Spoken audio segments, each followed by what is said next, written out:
afternoon, and thank you for staying there. I'm going to talk to you about design and development of an information system that has just one objective, that is to store all the information that is being collected in a global change monitoring program that is running in Sierra Nevada mountain. To create an information system is a sort of groupal effort. So it's not true that I am the only person working on this. Actually, I am only the president. Whoops, what's happening here? Okay.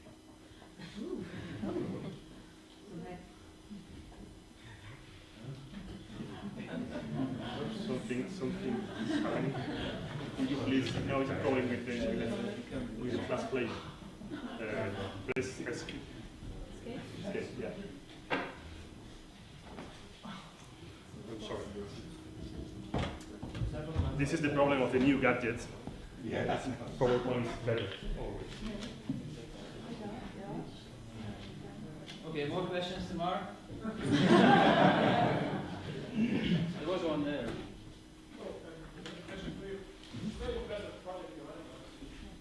One concern is about the radio's review, and specifically research design.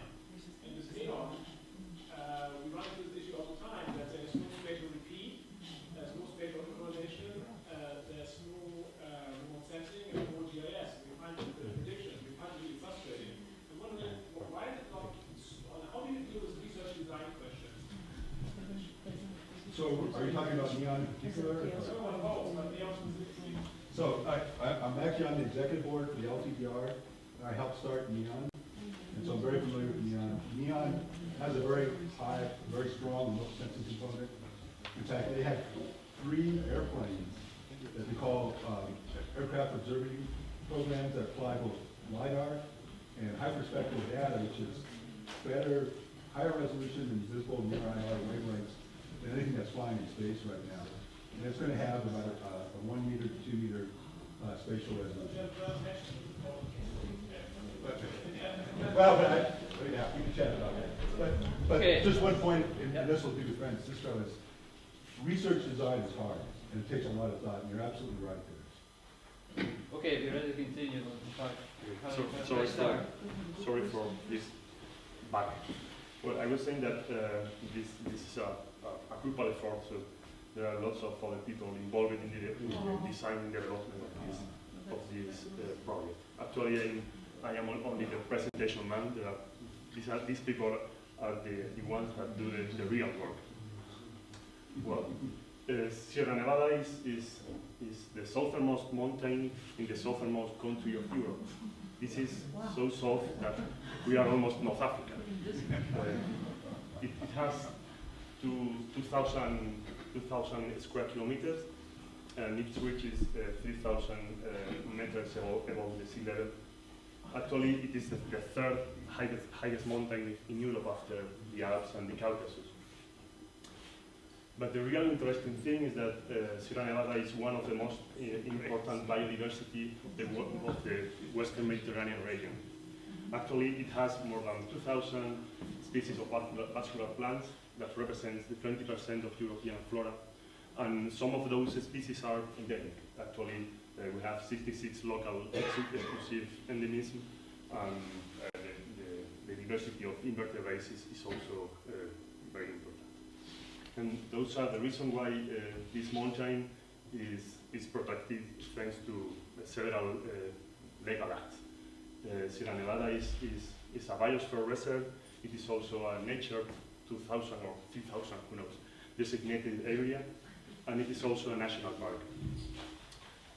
We are involved in LTER network in Glocamore, and we also have some Gloria sites. Well, taking this into account, 3 years ago, our regional government decided to create a monitoring program that tries to get information about what is happening in Sierra Nevada in the context of the global change. This monitoring program has 2 main objectives. The first of them is to get the knowledge that we need to promote resilience in our ecosystem in order to face the effects of the global change. And the second one is is probably the most difficult one, is to implement an adaptive management strategy in Sierra Nevada. Well, if we want to achieve these objectives, we need knowledge, and we obtain this knowledge from raw data. So our first step is to collect raw data. And here is where our adventurous data manager starts. Our monitoring program has more than 20 different protocols whose methodologies have been validated scientifically. And they collect information for more than 100 environmental variables that are supposed to be, most of them, surrogates of ecosystem function. In this figure, we can see some of those protocols. Each circles means one of those protocols. The size of the cycle represents the length of the time series that we have, and the position in this axis means the complexity of that protocol. The simplest one are those that are machine mediated. I mean, are protocols that collect information automatically thanks to the use of electronic devices. For instance, meteorological stations or eddy covariance towers and so on.